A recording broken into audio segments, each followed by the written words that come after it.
Bismillahirrahmanirrahim. Assalamualaikum warahmatullahi wabarakatuh.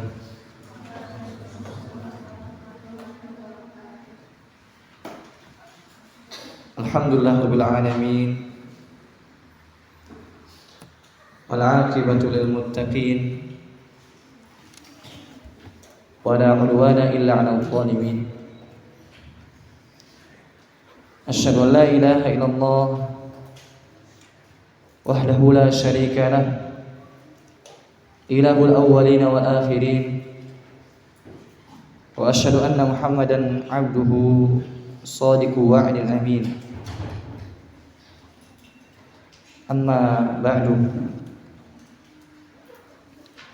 Para tullab wa thalibat rahimakumullah, kita lanjutkan kajian rutin kita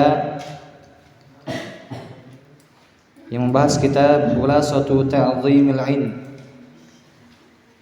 poin-poin ringkasan dalam mengagungkan ilmu, yang ditulis oleh Syekh Shalih Al-Utsaimin hafizallahu taala. Alhamdulillah, kita sudah selesai membahas poin ke-16, dan insyaallah pada malam hari ini kita akan bahas poin selanjutnya, yaitu poin ke-17. Qala al-muallif hafizallahu taala, berkata penulis, semoga Allah Subhanahu wa taala menjaganya, al-maqidus sabi'a asyara, simpul ke-17, artinya poin ke-17 yang termasuk pengagungan terhadap ilmu, yaitu adz-dzabbu 'anil ilmi wadz-dzawlu 'an hiyadhihi, membela ilmu dan menjaga kehormatannya. Jadi poin ke-17 yang termasuk pengagungan terhadap ilmu adalah membela ilmu dan menjaga kehormatannya. Jamaah masyaallah muslimin rahimakumullah, tidak diragukan lagi bahwasanya yang namanya ilmu itu ada kehormatan di dalamnya. Sebagaimana misalkan kita ketahui bersama, orang tua kita ada kehormatan yang mesti kita bela, yang mesti kita jaga. Begitupun guru kita mempunyai kehormatan yang mana mesti jaga atau dijaga oleh kita, kehormatan tersebut mesti kita bela. Begitupun ilmu. Ilmu itu mempunyai kehormatan yang mesti kita jaga ketika ada orang-orang yang menodai kehormatan ilmu. Seperti misalkan, godaan itu berasal dari orang-orang luar, kerusakan itu berasal dari orang-orang luar, di mana orang luar tersebut orang-orang kafir. Orang-orang kafir ini berusaha menodai kehormatan ilmu dengan cara apa? Memalingkan manusia dari jalan ilmu. Mereka membuat sesuatu hal yang dapat memalingkan manusia dari ilmu, seperti misalkan membuat game-game, membuat tontonan-tontonan yang tidak berpendidikan dan lain sebagainya. Ini upaya orang-orang kafir memalingkan manusia dari ilmu, dan ini mesti dibela. Begitupun yang namanya para perusak ilmu yang merusak kehormatan ilmu terkadang berasal dari orang-orang dalam, yang ia itu berpakaian muslim tapi ternyata di dalam hatinya munafik. Seperti orang-orang yang mengatakan misalkan agama semuanya sama, agama semuanya benar. Ini merusak kehormatan ilmu yang mesti kita bela. Dengan cara apa belanya? Dengan cara jelaskan bahwasanya itu salah. Ketika orang mengatakan bahwasanya semua agama itu sama, ini merusak, ini menodai kehormatan ilmu. Hendaknya apa seorang penuntut ilmu ketika ada orang seperti itu dibela ilmu itu. Dengan cara apa? Ketika misalkan orang mengatakan semua agama itu sama, kita katakan tidak. Agama tidak sama antara Islam dengan selain Islam, beda. Orang-orang mengatakan bahwasanya, atau sebagian orang mengatakan semua agama benar, kita katakan tidak. Yang benar hanyalah Islam. Inna dina indallahi Islam, kata Allah Subhanahu wa taala. Sesungguhnya agama yang benar hanyalah Islam, selainnya salah, mesti dibela. Wa may yabtaghi ghairal islami dinan fala yuqbala min wa huwa fil akhirati minal khasirin. Barang siapa yang mencari agama selain Islam, maka kelak di akhirat dia termasuk orang yang rugi, tidak akan diterima darinya. Di akhirat termasuk orang-orang yang rugi. Begitupun misalkan ada orang-orang yang berkedok kaum muslimin, berpakaian Islam, mengatakan bahwasanya Islam itu tidak adil kepada perempuan. Ini merusak kehormatan yang mesti dibela. Tidak, Islam itu sangat adil kepada perempuan. Islam sangat menjaga hak-hak perempuan. Buktinya apa? Ketika perempuan itu ingin melakukan perjalanan, Islam mewajibkan harus melakukan perjalanannya dengan seorang mahram, seorang laki-laki yang bisa menjaga dia, karena perempuan itu lemah.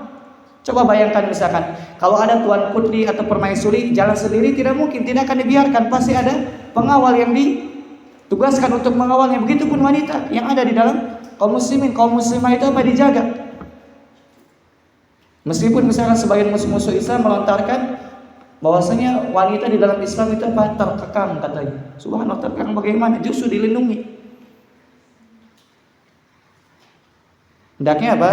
Jika ada orang-orang yang seperti ini, kita bela dengan cara apa? Dengan cara tadi, membela dengan cara membantah orang-orang tersebut, bantah pemahaman yang menyimpang tersebut. Kalau belum bisa apa? Ya kembalikan kepada ahlinya. Kembalikan kepada ahlinya supaya ahlinya yang meluruskan kesalahan tersebut. Begitupun kata beliau hafizallahu taala, inna lil ilmi hurmatan wafiratan tujibul intisara lahu idza tu'rida li janabihi bima la yasluhu. Yang artinya sesungguhnya ilmu itu memiliki kehormatan yang wajib dibela. Jadi ilmu itu mempunyai kehormatan yang wajib dibela. Kita saja kalau misalkan lihat orang tua kita dihinakan, tidak dimuliakan, tidak dihormati, ya kita apa? Bela. Ya begitupun ilmu. Bahkan ilmu apa? Harus lebih kita bela lagi daripada hanya sekadar membela orang tua kita. Betul, ketika orang tua kita misalkan dihinakan, kita bela. Dan begitupun ilmu. Kita ilmu ini dihinakan, dinodain, hendaknya kita bela. Mampu kita tentunya. Jadi ilmu itu harus dibela ketika memang di sana ilmu diperlakukan secara tidak pantas. Baik, selanjutnya kata beliau, hafizallahu taala, wa qad dhahara hadha al-intisaru 'inda ahli al-ilmi fi madhahira minha ar-raddu 'ala al-mukhalif. Kata beliau, telah nampak pembelaan para ulama terhadap ilmu. Di antaranya adalah ar-raddu 'ala al-mukhalif, membantah orang-orang yang menyimpang. Jadi misalkan ada orang-orang yang menyimpang, kalau kita sudah tahu ilmunya, ya ingkari. Kalian sudah tahu agama yang benar hanya apa? Islam. Kalau ada yang mengatakan semua agama sama, kita katakan salah. Meskipun yang berbicara profesor, doktor dan seterusnya. Karena ada sebagian orang sudah profesor, doktor, jurusan tafsir, kemudian menafsirkan bahwasanya jilbab atau hijab itu khusus untuk wanita Arab atau tidak sesuai dengan zaman sekarang. Itu cocok di zaman jahiliyah katanya. Benar apa salah? Salah. Karena syariat Islam itu apa? Menyeluruh. Ketika diturunkan dan disempurnakan sampai hari kiamat tidak berubah. Islam itu syariatnya untuk orang Arab saja atau untuk orang Indonesia atau untuk seluruh negeri atau seluruh penjuru atau seluruh dunia? Yang mana yang benar? Islam untuk seluruh Arab. Tidak khusus negeri tertentu, tidak. Baik yang di Arab, di Indonesia, di Eropa, di Amerika apa? Islamnya sama. Tidak ada perbedaan. Dan pasti cocok di setiap zaman dan tempat. Di Islam itu cocok setiap tempat dan zaman.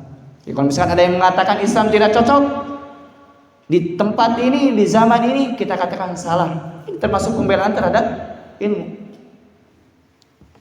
Fahimtum? Bisa pahami tidak? Bisa pahami tidak? Bisa. Faman istabanat mukhalafatuhu lisyari'ati rudda alaihi kainan man kana. Ketika sudah jelas, sudah nampak bahwasanya itu salah dan menyelisih syariat, mesti dibantah siapapun orangnya. Tadi misalkan meskipun profesor, doktor, fulan, MA, LC, MA, titik, mesti tetap bantah. Salah. Meskipun sudah profesor, meskipun sudah doktor, kalau salah katakan salah. Dan patokan salah benar dari mana? Al-Quran dan hadis, sesuai dengan pemahaman para sahabat. Meskipun detailnya apa? Panjang kali lebar misalkan, tetap harus dibantah kalau misalkan memang itu salah. Hamiyatan lid-dini wa nasihatan lil muslimin, sebagai bentuk penjagaan terhadap agama. Jadi agama ini mesti dijaga. Coba kalau misalkan agama ini tidak dijaga, ketika orang memahami Islam dengan salah kemudian tidak dibantah, terus pemahaman itu menyebar salah, kira-kira agama terjaga tidak? Tidak. Berbeda ketika ada yang salah kemudian diluruskan, maka agama akan terjaga. Bisa pahami? Jadi agama itu terjaga ketika ada yang salah ditegur. Paham tidak? Agama itu terjaga ketika ada yang menyimpang diluruskan. Agama itu akan rusak ketika ada yang salah dibiarkan. Agama itu akan hancur ketika ada yang menyimpang tidak diluruskan. Kenapa?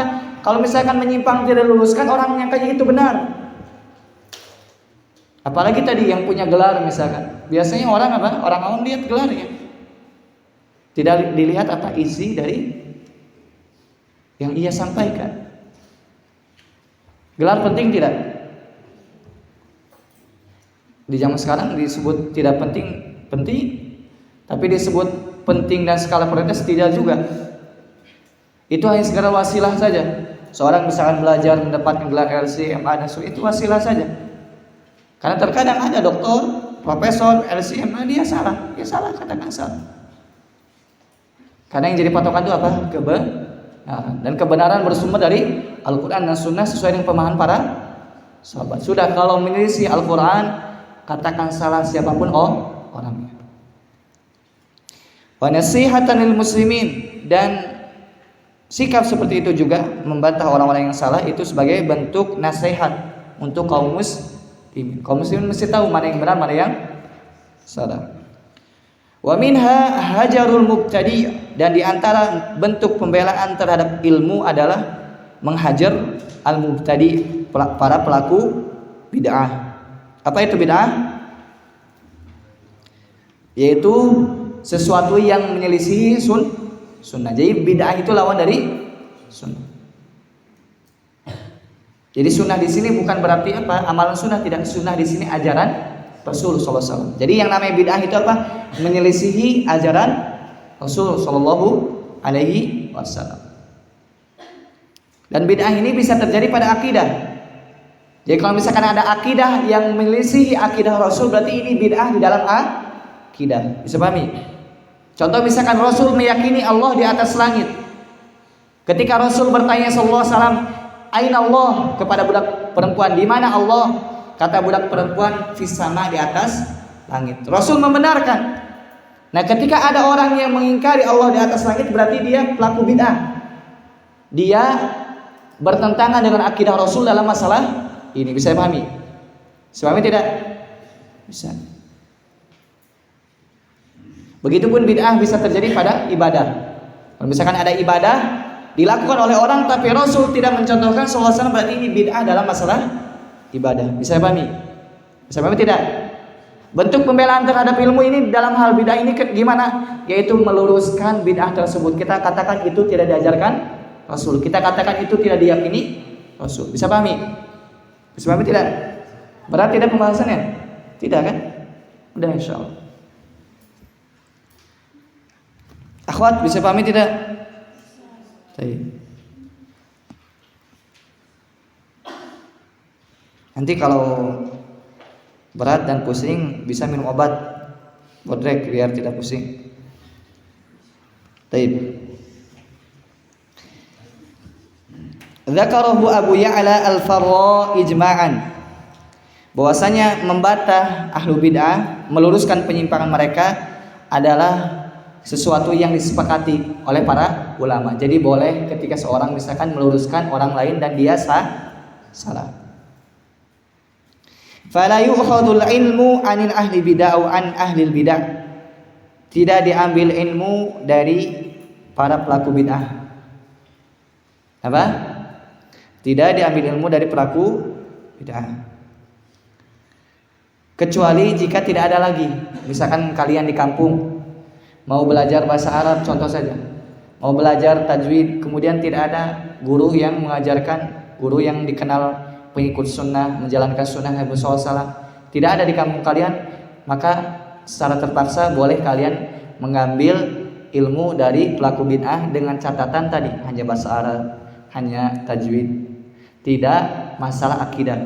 Karena kalau akidah apa? Takutnya terkontaminasi, tercampuri pemikiran kalian dan menyimpang tanpa disadari. Karena bedanya pelaku bid'ah, perhatikan sini.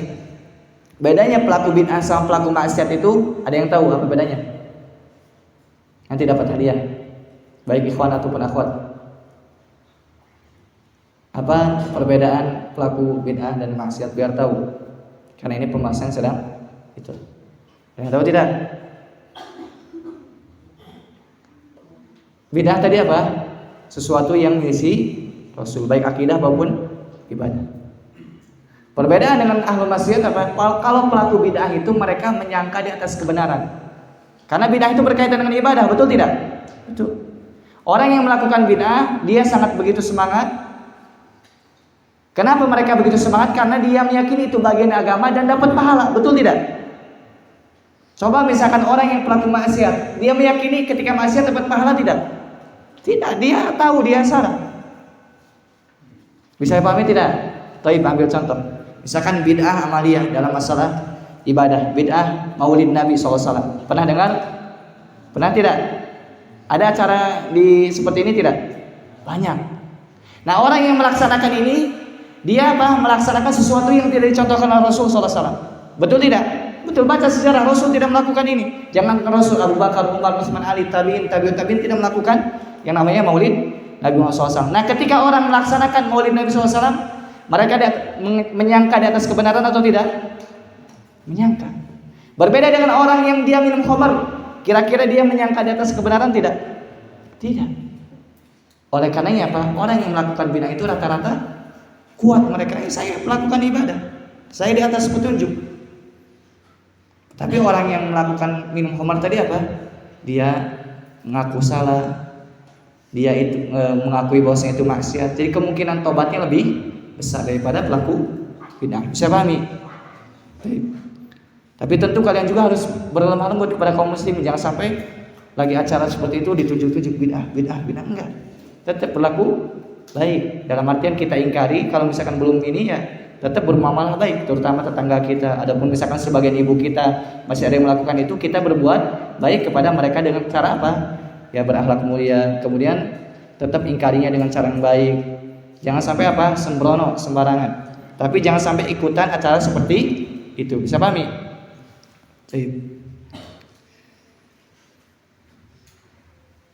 Wa minha jazrul muta'allimi idza ta'adda fi bahsihi aw dhahara minhu ladadun aw su'u adabin.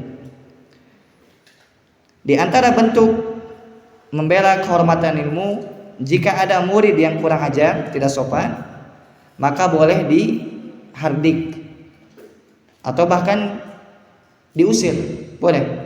Jika misalkan ada murid yang kurang sopan, boleh dihardik dan boleh diusir. Ini bukan karena gurunya ingin dihormati, tidak, akan tapi sebagai penghormatan dan pembelaan terhadap ilmu. Kalau misalkan satu orang tidak sopan, kemudian dua orang dan tidak dibiarkan, maka apa? Takutnya menyebar ke yang lain. Mesti apa?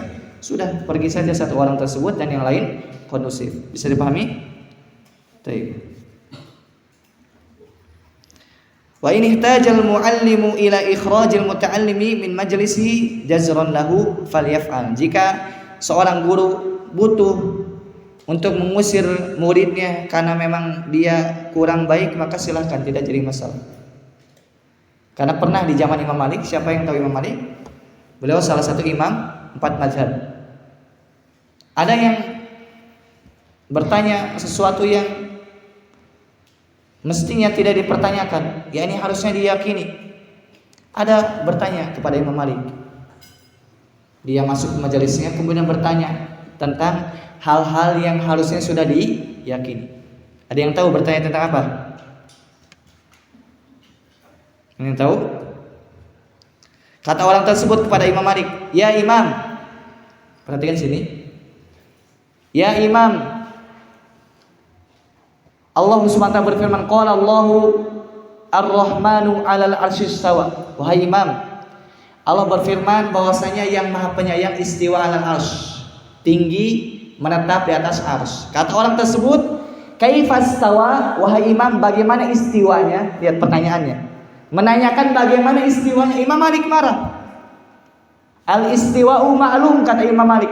Yang namanya istiwa itu maklum, diketahui maknanya. Artinya tinggi, Allah tinggi di atas arsy, diketahui maknanya. Wal kaifu majhul, dan bagaimananya tidak diketahui. Jadi kita meyakini Allah di atas langit dan bagaimananya kita tidak tahu. Ini keyakinan Imam Malik. Wal imanu bihi wajibun, dan beriman dengannya wajibun, wajib. Wasu'alu bihi bid'atun, dan bertanya tentangnya adalah bid'ah.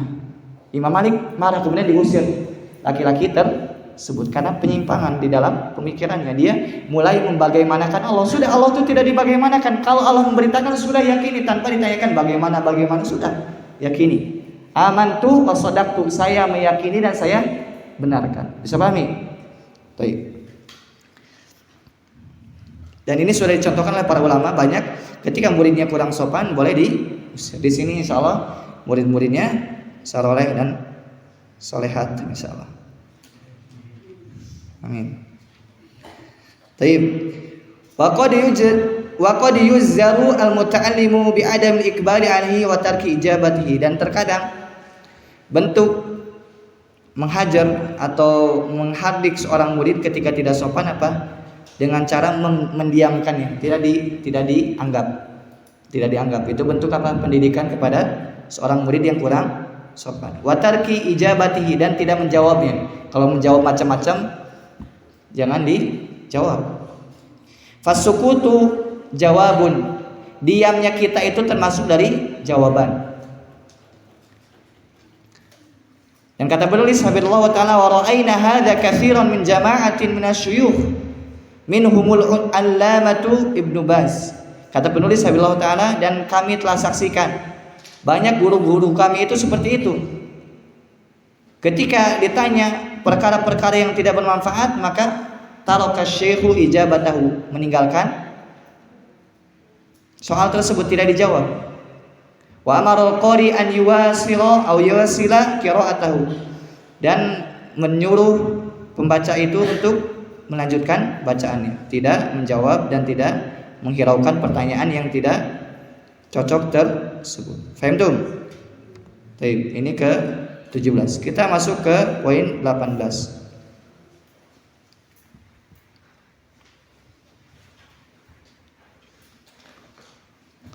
Al-Maqidu Tsamina Asyara, simpul ke-18 atau poin ke-18 yang termasuk pengagungan terhadap ilmu, yaitu at-tahaffudhu fi mas'alatil alim. Poin ke-18 yaitu menjaga adab ketika bertanya kepada guru. Menjaga adab ketika bertanya kepada guru. Jamaah masyaallah muslimin rahimakumullah, tidak diragukan lagi bahwasanya yang namanya adab dalam setiap hal itu diperlukan oleh seorang muslim. Termasuk di dalam pertanyaannya kepada seorang guru, mesti memperhatikan adab-adabnya. Yaitu misalkan pertama, angkat tangan dulu. Kemudian setelah itu apa? Ucapkan misalkan jazakallahu khairan, atau misalkan ahsanallahu ilaikum, semoga Allah berbuat baik kepada engkau, dan lain sebagainya, doakan. Kemudian misalkan izin bertanya. Kemudian hendaknya apa? Pertanyaan-pertanyaan yang penting. Jangan sampai memicu pertanyaan-pertanyaan yang kontroversial misalkan, dan lain sebagainya. Dimana akan beliau bahas adab-adab tersebut. Dalam bertanya, hendaknya seorang penanya memperhatikan 4 hal. Yang pertama, awwaluha al-fikru fi su'alihi limadza yas'al. Nah, ada pertama ketika seorang hendak bertanya, yaitu hendaknya dia memikirkan limadza yas'al, kenapa dia bertanya. Tanya dulu, kenapa kamu bertanya? Fayakunu qasduhu minas su'ali at-tafaqquhu wa ta'allumu. Hendaknya tujuan dia dalam bertanya adalah apa? Ingin paham agama, ingin belajar, itu tujuannya. Ketika bertanya, hendaknya tujuannya apa? Ingin paham agama dan ingin belajar, tidak yang lainnya.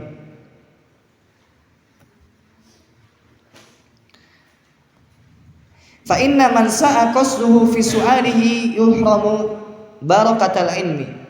Karena jika seorang bertanya dan tujuannya adalah jelek, bukan itu tujuannya, maka apa? Dia akan terhalang dari keberkahan ilmu. Tujuannya misalkan hanya ingin dikenal namanya, atau misalkan ingin hanya sekedar dapat hadiah atau dan lain sebagainya. Tujuannya bukan ingin tahu agama atau ingin perdalam agama, tujuannya yang lain. Ini salah, diharamkan darinya keberkahan ilmu. Karena ilmu itu ada dua. Pertama, ilmu yang bermanfaat, yang kedua ilmu yang tidak bermanfaat. Ilmu yang bermanfaat membawa keberkahan. Di antara keberkahan ilmu apa? Akan merubah sikap seseorang. Jadi antara keberkahan ilmu akan merubah sikap seseorang. Sebaliknya, di antara tidak berkahnya ilmu tidak akan merubah sikap seseorang. Yang salahnya ilmu atau orang tersebut? Orang tersebut salah. Karena kata Nabi Muhammad SAW, Al-Qur'anu hujjatun laka au alaik. Al-Quran itu bisa jadi pembela bagimu, atau justru menjadi bumerang bagimu. Bumerang itu apa, tahu tidak? Kalau senjata ketika dilemparkan tuh balik kayak gini. Ini sesuatu yang menyerang kita, itu bumerang. Nah, Al-Quran itu bisa jadi pembela kita, atau justru menjadi bumerang bagi kita, membinasakan kita. Kapan Al-Quran menjadi pembela? Ketika kita mengamalkan apa yang ada di dalam Al-Quran. Kapan Al-Quran menjadi musuh, menjadi kebinasaan bagi kita? Yaitu ketika kita tidak mengamalkan Al-Quran. Misalkan kita tahu bahwasanya di dalam Al-Quran Allah berfirman, Qulil mu'minina yaghuddu min absarihim wa yahfadhu furujahum. Katakan kepada laki-laki yang beriman, hendaknya tundukkan pandangan dan jaga kemaluan. Ketika seorang mendengar ayat ini, bukti keberkahannya apa? Matanya tidak jelalatan. Ini bukti keberkahannya. Dia menjaga kemaluannya, tidak sembarangan dia jaga. Ini bukti keberkahan ilmu. Sebaliknya, ketika seorang sudah tahu ayat ini dan kalian sudah tahu disampaikan sekarang, sudah tahu ayatnya kemudian matanya masih jelalatan, ini bukti bahwa ilmu tersebut belum bermanfaat. Ilmu tersebut baru di lisan, belum sampai ke hati. Kalau ilmu tersebut sudah sampai ke hati, akan menyebar ke seluruh tubuh.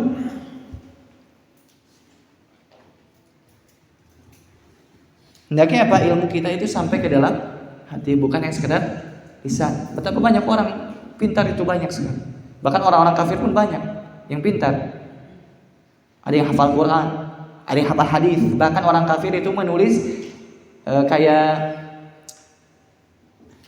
ensiklopedia hadis, yang mana di dalamnya itu kayak misalkan hadis sekian di dalam Sahih Bukhari, hadis ini di dalam Musnad Imam Ahmad, hadis ini ada di dalam kitab Sunan Abi Dawud. Mereka tulis, berarti mereka tahu letak-letaknya. Tapi apa manfaat? Tidak. Mereka mempelajari Islam untuk menghancurkan Islam. Jadi kita itu belajar bukan untuk pintar-pintaran, tidak. Kita belajar itu untuk merubah sikap kita ke arah lebih baik. Kita belajar itu supaya kita masuk surga. Kita belajar itu supaya bahagia dunia dan akhirat dan lain sebagainya. Dari tujuan-tujuan yang dibenarkan, tidak untuk selainnya. Tidak untuk berbangga-banggaan, tidak untuk mencari dunia, tidak untuk popularitas, tidak. Kita mencari agama itu untuk apa? Untuk semakin dekat dengan Allah Subhanahu wa taala. Kita perhatikan diri kita, sudahkah kita mengamalkan ilmu yang telah kita pelajari atau belum? Jadi kan tujuan terbesar kita dalam belajar itu mengamalkan ilmu. Apalagi misalkan ini kelas 12, sebentar lagi keluar. Hendaknya apa? Di luar pun kalian tetap nampak bahwasanya kalian itu seorang pelajar. Apalagi di sini misalkan belajar agama, dibacakan ayat-ayat Allah, dibacakan hadis-hadis Nabi sallallahu alaihi wasallam. Hendaknya apa? hal tersebut dibawa keluar, disampaikan keluar. Dimanapun kalian nanti berada, hendaknya apa? Sosok seorang muslim, apa-apa yang telah kalian pelajari itu amalkan. Ketika misalkan kalian nanti main ke sini, jangan sampai guru-guru mengatakan, oh si fulan kok seperti itu, mana ilmu dulu yang dia pelajari. Jangan sampai seperti itu. Amalkan ilmu yang kalian pelajari dimanapun kalian berada, mau di rumah, mau di kampus, mau dimanapun itu. Ketika kalian mengamalkan ilmu tersebut, apa akan membawa keberkahan bagi kehidupan kalian di dunia dan di akhirat. Karena berpegang teguh dengan agama, mengamalkan agama tidak sama sekali bertentangan dengan dunia, tidak. Jangan sampai misalkan kalian berpikir ketika kalian mengamalkan agama, mempelajari agama, hidup kalian akan sempit, sulit, sumpah. Enggak. Lihat misalkan kalian pelajari sejarah para sahabat Nabi Muhammad SAW, pelajari kalian itu. Kalian tuh apa? Perlu yang namanya idola, perlu yang namanya sosok yang bisa kalian tiru. Bagi ikhwan, baca para sahabat Nabi Muhammad SAW, banyak sekarang terjemahannya. Bahkan di internet pun banyak, kalian misalnya kisah para sahabat akan muncul. Nah kita tuh kaum muslimin butuh orang-orang seperti mereka. Mereka itu apa? Jasadnya itu mereka berjalan di permukaan bumi, tapi hati mereka terpaut dengan akhirat. Lihat misalkan ketika mereka berpegang teguh dengan agama Allah Subhanahu wa taala. Dunia itu ikut. Sejarah membuktikan bahwasanya kurang lebih sepertiga dunia mampu ditaklukkan oleh kaum muslimin, oleh para sahabat dan generasi setelahnya. Sepertiga dunia. Mana sekarang negara yang mampu mengatur sepertiga dunia? Tidak ada. Kaum muslimin pernah jaya seperti itu. Kapan kaum muslimin bisa jaya seperti mereka? Ketika mereka kaum muslimin mempelajari sirah mereka, mempelajari akidah mereka, mempelajari ibadah mereka, kemudian praktekkan dalam kehidupan sehari-hari. Allah pasti akan apa? Akan menangkan kaum muslimin. Sebaliknya ketika kaum muslimin jauh dari Al-Quran, jauh dari manhaj para sahabat, mustahil Allah menangkan.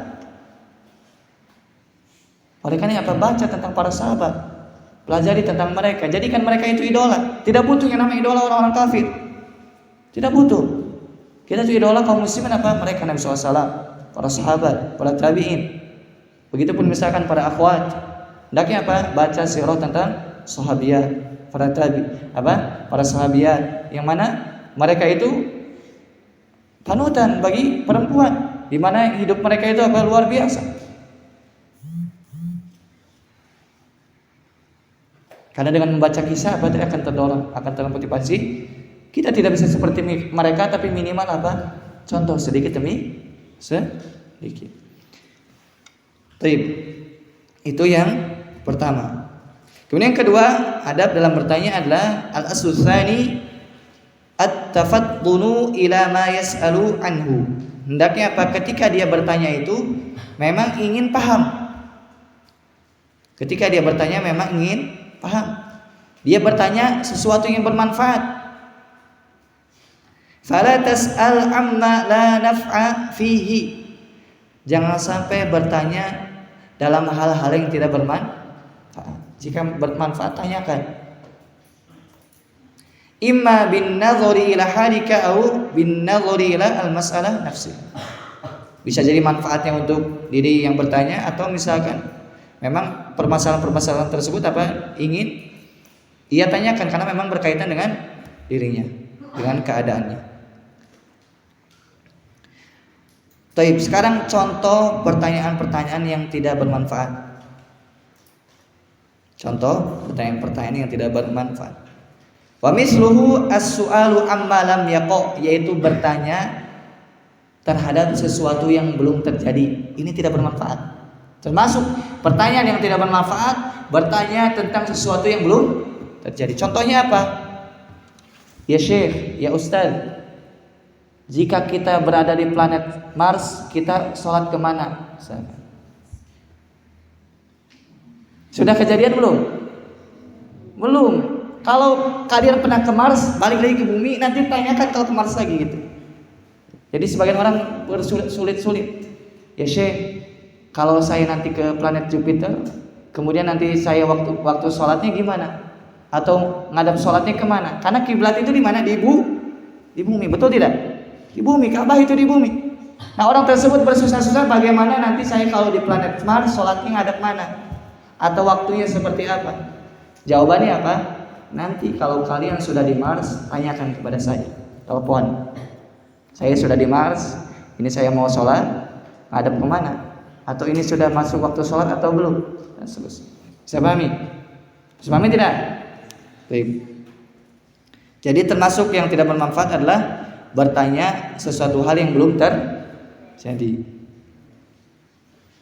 Contoh misalkan para sahabat bertanya, nanti kalau saya punya anak gini gimana? Ya nanti tanyakan kalau sudah punya anak. Sekarang kan belum punya anak. Apalagi kelas 7 misalkan sudah menanyakan hukum nikah ini seperti apa, itu tidak bermanfaat buat kalian. Nanti sekolah dulu. Bisa pahami? Taib. Au ma la yuhaddatsu bihi kullu ahadin wa inna ma yukhassu bihi qaumun duna qaumin. Termasuk hal yang tidak bermanfaat atau pertanyaan yang tidak bermanfaat adalah yang sifatnya itu tidak universal, hanya perorangan saja. Tidak terjadi pada seluruh kaum muslimin. Tidak menyebar kasus-kasusnya. Ini termasuk hal yang tidak bermanfaat. Baik, selanjutnya. Al-aslus tsalits, poin ketiga atau adab ketiga di dalam bertanya, yaitu al-intibahu ila salahiyati hari syekh diijabati an su'alihi, yaitu memperhatikan keadaan guru ketika hendak bertanya. Jadi ketika hendak bertanya, lihat dulu gurunya. Jangan sampai gurunya misalkan lagi angkat galon misalkan, bertanya ini kurang pas. Atau gurunya lagi sibuk misalkan, lagi main pingpong misalkan gurunya, bertanya ini kurang pas. Nanti tunggu pas. Bisa jadi apa? Nanti pertanyaannya ngawur disebabkan kurang konsentrasi. Paham tuh? Seperti apa misalkan contohnya yang tidak pas waktunya itu kakaunihi mahmuman, seperti gurunya sedang sedih, sedang galau. Gurunya sedang sedih, sedang galau, ditanya, ini tidak pas. Disintrek antum nanti sama gurunya kalau bertanya dalam keadaan tidak pas. Lagi banyak masalah, kelihatan tidak orang yang lagi banyak masalah? Kelihatan. Mukanya muram, musam. Jangan ditanya, sudah biarkan. Kalau ditanya itu paling apa? Ada yang saya bisa bantu, bukan bertanya setelah ini. Allah alam bisa. Mungkin ada dulu, nanti kita lanjutkan sebentar.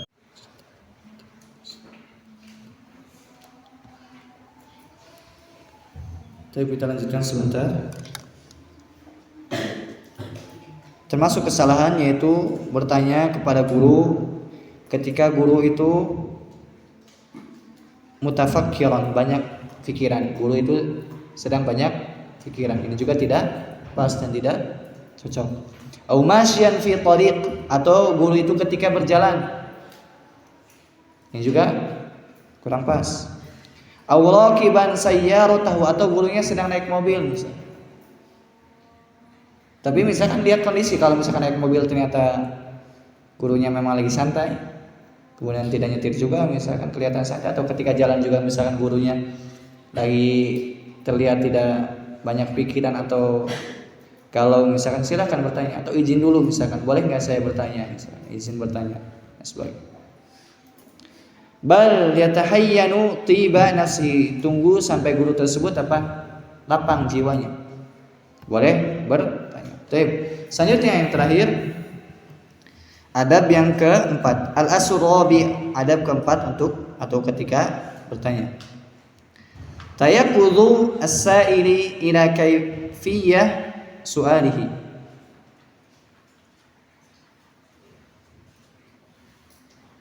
Poin keempat atau adab keempat yang hendaknya diperhatikan seorang penanya, yaitu memperhatikan bagaimana kaifiyah, bentuk pertanyaannya, cara menyampaikannya. Perhatikan bagaimana cara menyampaikannya, bentuk pertanyaannya.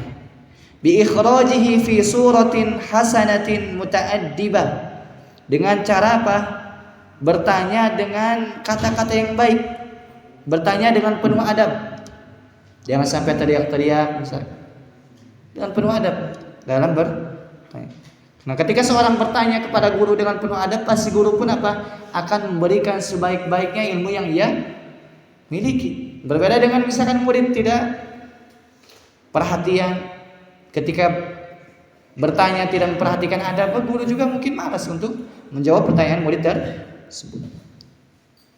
Fayuqaddimu ad-du'a li syekh. Di antaranya adalah hendaknya dimulai dengan doa ketika bertanya, mulai doa. Atau misalkan nanti kalian kunjung ilmiah bentar lagi, harus bertanya, angkat tangan dulu. Misalkan angkat tangan, kemudian perkenalkan, saya fulan atau saya fulana dari MA Almanah misalkan Bandung, izin bertanya. Atau misalkan pertama kali, terima kasih atas materi yang telah disampaikan, kemudian izin bertanya. Kemudian setelah itu misalkan terima kasih atas jawabannya dan lain sebagainya. Bisa pahami? Bisa pahami tidak? Ya, bisa, itu agama indah. Segala sesuatunya ada aturan. Apapun itu, dari hal terkecil sampai hal terbesar sudah ada aturan. Bahkan dalam masalah HP pun ada tidak aturannya? Ada. Dalam masalah HP pun Islam secara kaidah umum ada. Dalam masalah menyaring informasi, sekarang kan dengan HP itu apa? Informasi mudah didapatkan, betul tidak? Betul tidak? Berita-berita itu gampang diakses. Bagaimana misalkan adab ketika mengakses informasi? Di antaranya apa? Jangan sampai setiap informasi itu kita baca dan kita benarkan. Bisa pahami? Hendaknya apa? Menyaring informasi yang akan kita baca atau akan kita share. Jangan sampai share sembarangan misalkan. Ini butuh kajian khusus. Intinya apa? Yang namanya Islam itu telah membahas segala aspek kehidupan. Meskipun Islam sudah disempurnakan dari zaman dulu, tapi kaidah-kaidah umumnya sudah ada. Secara rincinya betul tidak ada, tapi kaidah umumnya sudah ada. Di antaranya kaidah menyaring informasi tadi sudah ada dari zaman dulu. Tinggal dipraktekkan di zaman sekarang. Itu perlu belajar, perlu pemahaman. Al-muhim apa? Jadi poin pentingnya, Islam itu mengatur segala aspek kehidupan dari mulai terkecil sampai terbesar, mengajarkan adab-adab dalam setiap permasalahan, dalam setiap kondisi. Paham tum? Baik.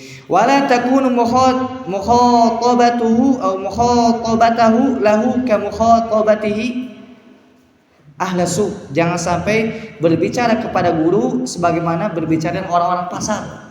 Teriak-teriak, "Woi, fulan." Ini enggak sopan. Jangan teriak-teriak sebagaimana orang-orang pasar. Wa akhlaqi al-awam, atau misalkan berbicara dengan guru sebagaimana berbicara dengan orang-orang awam, harus dibedakan, harus dimuliakan guru itu. Bisa pahami? Dan ingat, guru itu sebenarnya tidak ingin dihormati. Guru itu sebenarnya tidak ingin dihormati, tapi kita selaku murid hendaknya tahu diri. Jangan sampai guru lewat, la salam wala kalam, tidak ucapkan salam, tidak ucap apapun itu. Jika kayak hayam yang lari gitu, udah, subhanallah, tidak punten, tidak salam, atau bahkan sampai manyun-manyun misalnya. Kalau ieu teh budak kunaon cenah, datang-datang punyan panyun, duduk misalnya enggak jelas. Ini beradab tidak? Tidak, subhanallah, jangan sampai seperti itu. Ini apa? Tidak mencerminkan seorang penuntut ilmu. Allah ada shawab.